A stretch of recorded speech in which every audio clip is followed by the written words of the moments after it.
प्रदेश अध्यक्ष ओपी धनखड़ लगातार अपनी नई टीम बनाने में जुटे हुए हैं। हाल ही में नए जिला अध्यक्ष नियुक्त किए गए थे। इसके बाद जल्द ही महामंत्रियों समेत नए पदाधिकारियों की नियुक्ति की जाएगी। प्रकोष्ठ लेवल पर भी नियुक्तियां करनी है, जिसको लेकर चंडीगढ़ में महत्वपूर्ण बैठक हुई। बैठक में सीएम मनोहर लाल, प्रदेश अध्यक्ष ओपी धनखड़ और संगठन मंत्री सुरेश भट्ट मौजूद रहे। तीनों ने गंभीरता से पदाधिकारियों की नियुक्ति को लेकर चर्चा की।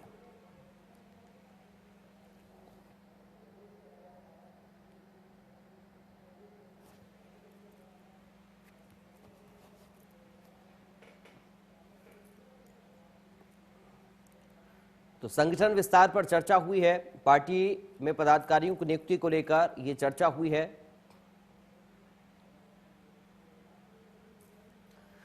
कृषि बिल को लेकर सरकार के मंत्री लगातार किसानों को समझा रही हैं कि बिल उनके हित में है और इसके साथ ही तमाम जिलों में बिल के समर्थन में किसानों का प्रदर्शन भी देखने को मिल रहा है, जिसको देखकर विपक्ष के पसीने छूटते हुए दिख रहे हैं।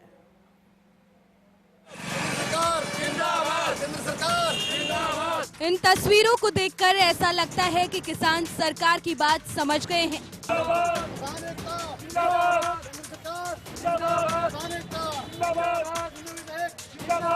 और कृषि बिल को अपने फायदे का सौदा मान रहे हैं। किसानों का कहना है कि विपक्षी पार्टी के लोग बेवजह बरगलाने की कोशिश कर रहे हैं, जबकि ये बिल उन्हें आजादी देने वाला बिल है। देश किसानों के हक का है और इसमें किसानों के खिलाफ ऐसी कोई बात नहीं है जो किसान के हित हो। और जो अध्यादेश हैं ये किसान का बहुत ही ज्यादा हितैषी है। विरोध क्यों हो रहा है? विरोध कुछ पार्टियां कर रही हैं जो किसान को अपने पक्ष में लाना चाहती हैं। पहले किसान का राम भरोसे रहता था, अब राज भी साथ देने लग गया है। तो किसानों को उस तरफ से हटाने के लिए कुछ पार्टियां इसका विरोध करवा रही हैं। ये अध्यादेश तो जो ना किसान के हक में है, जो ना किसान की स्वतंत्रता की ओर पहला कदम है। किसान की जो फसल की कीमत जो ना डबल करने की मोदी जी की सोच थी, उसकी तरफ पहला कदम है ये।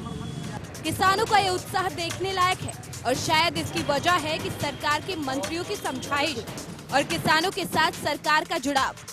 सोमवार को सरकार ने कई फसलों के एमएसपी में बढ़ोतरी की, जिसके बाद हरियाणा के शिक्षा मंत्री कंवरपाल गुर्जर ने सरकार के इस फैसले का स्वागत किया। हर आदमी में खुशी है इस बात से कि सरकार ने जिस प्रकार से एमएसपी बढ़ाया है और गेहूं पे 50 रुपये बढ़ा के दिए, जौ पे 75 रुपये बढ़ा के दिए और सरसों पे तो बहुत ही अच्छा 225, चने पे भी 225 रुपये बढ़ाए, मैसूर जो है उस पर 300 रुपये बढ़ाए, सूरजमुखी 112 रुपये बढ़ाए। तो एक अच्छा रेट बढ़ाया कि सरकार ने अच्छा कार्य सरकार ने किया। और उससे भी ज़्यादा अच्छा है कि बहुत टाइम से रेट की घोषणा की। टाइम से रेट की घोषणा करने का सबसे बड़ा फायदा है कि मान लीजिए मैं गेहूं की खेती करता हूं, लेकिन गेहूं की जहां खेती करता हूं वहीं मैं सरसों की भी खेती कर सकता हूं। जहां मैं सरसों की खेती करता हूं वहीं मैं चने की भी खेती करता हूं कर सकता हूं। और जहां चने की है तो वहीं गेहूं, ये सारी फसलें उसी जमीन में पैदा हो सकती हैं। मतलब हम उसको अब इसमें किसान को एक बहुत अच्छी छूट मिलेगी कि वो अगर चाहे तो अगर उसको लगता है कि गेहूं की बजाय मुझे चने में लाभ है तो चने की खेती कर लेगा। विपक्ष किसानों के मुद्दे पर दम भरता नजर आ रहा है, लेकिन मनोहर सरकार के मंत्री विपक्ष की हर चाल को नाकाम करने की कोशिश में जुटे हैं। इसी कड़ी में गृह मंत्री अनिल विज ने सुरजेवाला पर भी निशाना साधा और कहा कि सुरजेवाला की बात कोई नहीं सुन रहा और इनकी बातों का कोई सार नहीं है। और अब किसान समझ चुका है कि उनके कंधों का इस्तेमाल किया जा रहा था। ऐसा है सुरजेवाला की कोई बात सुन नहीं रहा है। सुरजेवाला बेतुकी बातें करते हैं, उनकी बातों का कोई सार नहीं होता और किसान पूरी तरह से समझ चुका है, किसान जान चुका है कि उनका कंधा इस्तेमाल किया जा रहा था विपक्षी पार्टियों के द्वारा।